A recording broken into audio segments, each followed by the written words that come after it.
अस्सलाम वालेकुम। मेरा नाम है डॉक्टर मारिया। बच्चों का रात को उठकर बार बार रोना, उनका ठीक से सो ना पाना, इसकी वजूहात क्या होती हैं, आज हम बात करते हैं इस बारे में। नॉर्मली जो 3 माह से छोटे बच्चे होते हैं वो मोस्टली रात को उठ के बहुत तंग करते हैं, इतना रोते हैं, बाज़ दफ़ा तो इतना इरिटेबल होते हैं कि वालिदैन का उस बच्चे को हैंडल करना बहुत मुश्किल हो जाता है। अगर बच्चा रो रहा है, पेट को सख्त कर रहा है और उसका रंग लाल हो रहा है, तो इसका मतलब बच्चे के पेट में गैस, मरोड़ या कोलिक की वजह से बच्चे के पेट में दर्द हो रहा है। इसके लिए बच्चे को हमने मसाज करनी है, बच्चे की पेट की मसाज करनी है। बच्चे को उल्टा करके टांगे पेट के साथ लगा के उसकी मसाज करें, इसको कडल करें।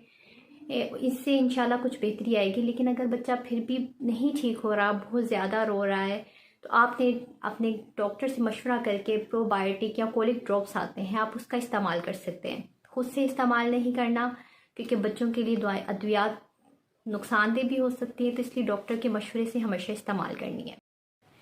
दूसरी रीज़न जो बच्चों में हो सकती है, नॉर्मली 3 माह से छोटे उम्र के बच्चों में जो नॉर्मली हो सकती है, अगर बच्चा रात को सोते हुए उठ जाता है, रोना शुरू कर देता है और एक आर्च की शेप में खुद को करता है, अनकंफर्टेबल होता है, तो इसका मतलब होता है कि वो एसिड रिफ्लक्स की वजह से ऐसा हो रहा है। एसिड रिफ्लक्स बच्चों में क्या होता है कि दूध पीने की वजह से जब स्टमक एसिड रिलीज करता है तो खुराक की नाली में जमा होना शुरू हो जाता है, तो जिसकी वजह से वो बच्चों खुराक की नाली में बहुत ज़्यादा जलन करता है रात के वक्त और बच्चे को अनकंफर्टेबल कर देता है। तो इसके लिए मार्केट में प्रोटॉन पंप इनहिबिटर्स और H2 ब्लॉकर्स आते हैं, तो वो हमने डॉक्टर के मशवरे से आपने इस्तेमाल करा सकते हैं। तीसरी रीज़न क्या हो सकती है छोटे बच्चों में रात को रोने की, कि बच्चे को भूख तो नहीं लगी हुई। या आप बच्चे को चेक कर सकते हैं कि बच्चे को किस तरह चेक कर सकते हैं, अपनी फिंगर को साइड से ले जाके बच्चे के फेस पे इस तरह लेकर आएंगे, तो बच्चा अगर वो फिंगर के ट्रैक करता है, फिंगर की तरफ मुड़ता है, तो इसका मतलब बच्चे को भूख लगी हुई है। तो चौथी रीज़न क्या हो सकती है बच्चों में रात को रोने की, अनकंफर्टेबल होने की? डायपर। बच्चे का डायपर चेक करें, डायपर तो नहीं फुल हुआ हुआ या डायपर रैश तो नहीं हुए हुए बच्चे को। बाज़ दफ़ा हम डायपर इतना टाइटली बंद कर देते हैं कि बच्चा उससे अनकंफर्टेबल होता है, तो कोशिश करें डायपर को थोड़ा लूज रखें। अगर छोटा डायपर ना इस्तेमाल करें, बच्चे के साइज़ के मुताबिक डायपर इस्तेमाल करें।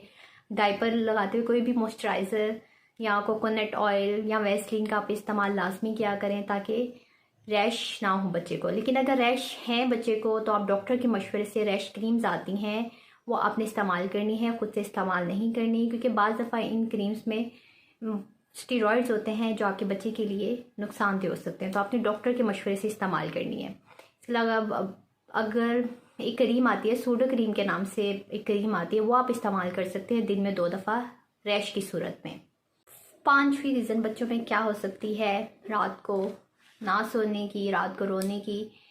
टीथिंग, बच्चों का दांत निकालना। ये शुरू हो जाता है 5 से 6 मंथ की एज में, ये अमल स्टार्ट हो जाता है। इसमें बच्चा इतना अनकंफर्टेबल, इतना इरिटेबल होता है कि वो दांतों में दर्द, मसूड़े उसके सख्त हो जाते हैं, जिसकी वजह से वो रात को सो नहीं पाता। इस सूरत में आपने क्या करना है, बच्चों के मसूड़ों की मसाज करनी है, हाथ को अच्छी तरह वॉश कर ले, अपने नाखून ट्रिम कर ले और किसी भी ठंडी चीज़ पे अपनी फिंगर को रगड़ के, जैसे आइस पे रगड़ के फिंगर को ठंडा करके आपने उससे मसूड़ों की मसाज करनी है। इसके अलावा अगर फिर भी बहुत ज़्यादा इरिटेबल है तो हम पैनाडोल ड्रॉप्स दे सकते हैं, क्योंकि टीथिंग की वजह से बच्चों में दर्द बहुत ज़्यादा होता है, तो बच्चे बाज़ दफ़ा वो बर्दाश्त नहीं कर सकते, तो इसलिए हम रात को सोते हुए बच्चे को पैनाडोल ड्रॉप्स का इस्तेमाल करवा सकते हैं। ये अमल तकरीबन 1 साल तक रहता है। 6th रीज़न बच्चों में रात को ना सोने की वो क्या हो सकती है? कॉन्स्टिपेशन, कब्ज़। बाज़ कब्ज़ इतनी स्वेयर होती है कि पेट इतना सख्त हो जाता है, जिसकी वजह से भी बच्चे रात को नहीं सो पाते। अगर आपका बच्चा 2-2 दिन बाद या 3-3 दिन बाद पोटी कर रहा है और बहुत सख्त कर रहा है, पोटी करते वक्त रोता है, तो इसका मतलब उसको कब्ज़ या कॉन्स्टिपेशन की शिकायत है। तो इस सूरत में हम मार्केट में एक प्रोन जूस के नाम से सिरप आता है, वो हम बच्चे को पिला सकते हैं। लेकिन अगर इस सिरप के देने के बावजूद बच्चे की कॉन्स्टिपेशन का मसला हल नहीं हो रहा, तो डॉक्टर को ज़रूर चेक करवाएं, ताकि डॉक्टर उसको मज़ीद चेक करके उसकी वजह, उसकी रीज़न जान सके कि कॉन्स्टिपेशन की क्या वजूहात हैं, क्या किस वजह से कॉन्स्टिपेशन हो रही है। 7th रीज़न बच्चों की रात को ना सोने की, फ्लू, फीवर, नज़ला, खांसी, ज़ुकाम हो सकता है। फ्लू की वजह से नाक इतना बंद हो जाता है कि बच्चा सो नहीं पाता, क्योंकि बच्चा जब लेटता है तो उससे सांस लेने में मुश्किल आती है, तो बच्चे को नींद नहीं आती। इस सूरत में हम क्या कर सकते हैं, सेलिनेस ड्रॉप्स आते हैं जो बासानी मार्केट में अवेलेबल होते हैं, वो हमने बच्चे की नाक में डालने हैं। और साथ में नेज़ल शक्कर मिलता है बाज़ार से, उससे हमने नाक की अंदर से सफाई कर लेनी है, जिससे बच्चे को सोने में आसानी होगी। साथ में अगर फीवर वगैरह है तो साथ में हमने पैनाडोल देनी है या ब्रूफिन दे सकते हैं बच्चे को। बच्चे के वज़न और उम्र के मुताबिक हमने डोज देनी है बच्चे को। इंशाल्लाह बेहतर, जब फीवर ठीक हो जाएगा, फ्लू ठीक हो जाएगा, तो बच्चे की नींद भी बेहतर। 8 रीज़न बच्चों में रात को ना सोने की, इंसेक्ट बाइट, कोई कीड़ा मकोड़ा काट के जा सकता है या कोई मच्छर वगैरह तो नहीं काट गया। जैसे बच्चा अक्सर नॉर्मली सो रहा होता है, एकदम से उठ के रोना शुरू हो जाता है, तो चेक करें बच्चे को कोई कीड़ा तो नहीं काट गया, मच्छर तो नहीं काट गया। अगर इस तरह का कोई इशू है तो उस जगह पे आप कोई भी मॉइस्चराइज़र का इस्तेमाल करें ताकि बच्चे को खारिश ना हो। लेकिन बाज़ दफ़ा अगर एलर्जी ज़्यादा हो गई है तो आपने एंटी एलर्जिक सिरप इस्तेमाल करना है डॉक्टर के मशवरे से। 9th रीज़न बच्चों की रात को ना सोने की, ओवर रैपिंग या अंडर रैपिंग।